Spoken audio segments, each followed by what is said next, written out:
سفر کرتے کرتے کرتے وہ ایسی جگہ کے اوپر پہنچ گیا جو سورج کے طلوع کی مشرقی جانب تھی.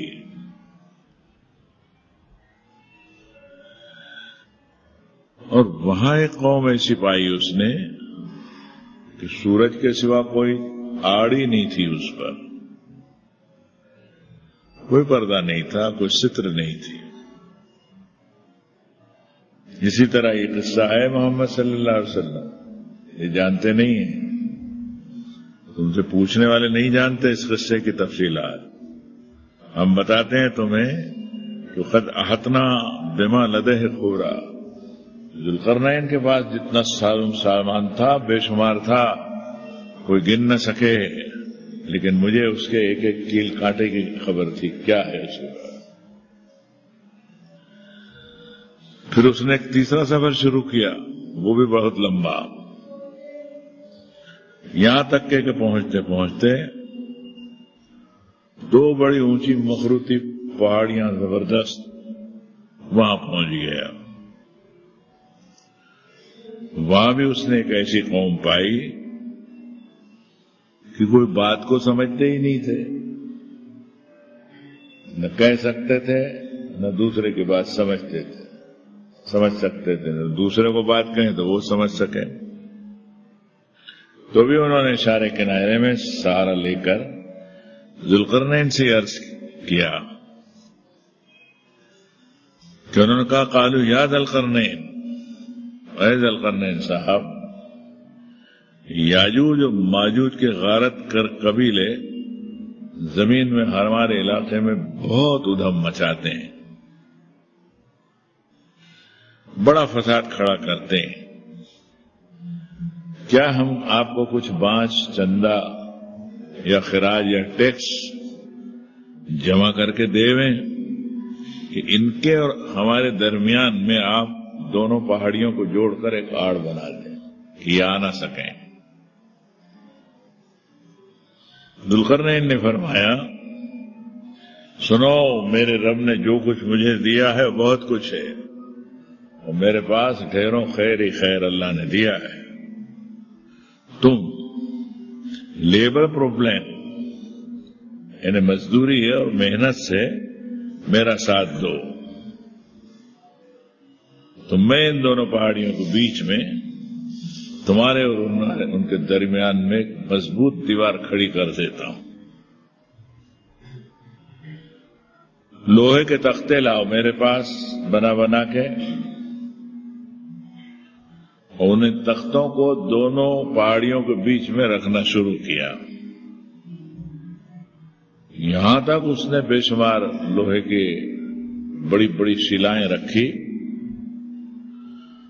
کہ دو پہاڑیوں کے بیچ کا جو درہ تھا آنے کا اس کو برابر بند کر دیا. پہاڑوں کی چوٹیاں بھی اور اس کی لوہے اور تانبے کی جوڑ سے بنی ہوئی دیوار کھڑی ہو گئی. اب ادھر کے لوگوں کا ادھر آنا ممکن نہیں رہا. جب تختے جمع کر کے پوری دیوار کھڑی ہو گئی، ساوا بین الصدفین، دونوں پہاڑیوں کے بیچ کے درے کو پلین کر دیا. قال انفخوا، فرمایا آگ لگا کر اس کو دھونکو، خوب گرم بناؤ لوہے کو،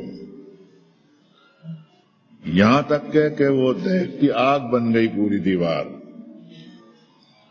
ذوالقرنین نے حکم دیا کہ پگھلے ہوئے تانبے کا جو اسٹاک ہے وہ لالا کے دو، میں اس پر انڈیلوا دیتا ہوں تاکہ تختوں کے بیچ کے درے جو ہے اس میں پگھلا ہوا تانبا سیٹ ہو جائے. وہ دیوار اللہ کے فضل سے ایسی بن گئی کہ یاجوج ماجوج نامی غارت گر قبیلے نہ تو اس پہاڑی پر چڑھ سکتے تھے اور نہ اس دیوار میں کوئی چھید کر سکتے تھے. یہ بھی ان کے طاقت کے باہر کی بات.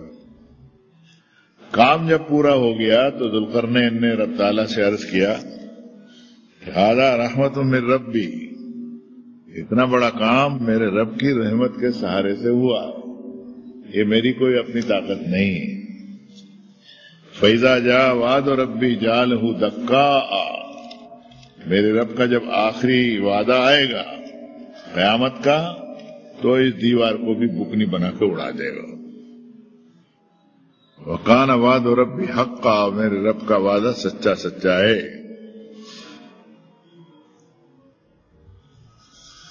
جب وہ وعدہ آئے گا تو رب تعالیٰ فرماتے ہیں کہ ہم انسانی آبادی کو اتنی بڑھا دیں گے کہ ایک دوسرے میں سمندروں کی موج کی طرح موج مار رہے ہو، جگہ نہیں ملے گی چلنے کی۔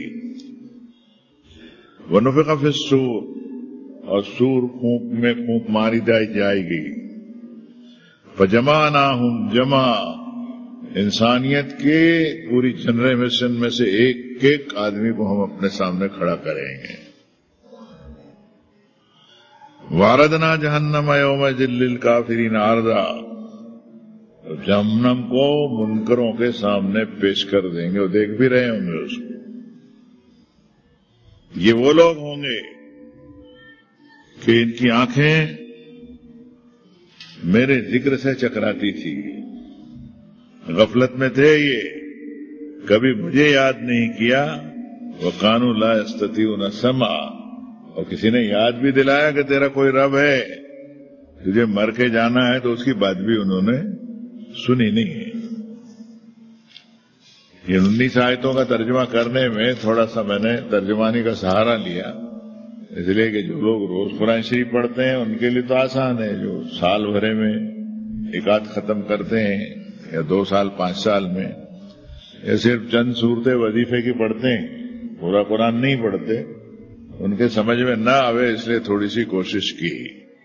اللہ قبول بھی فرماوے اور میرے اور آپ کے دل کو کھول دے کہ ہے کیا۔ یہ قصہ قرآن مجید میں صرف ایک جگہ آیا ہے،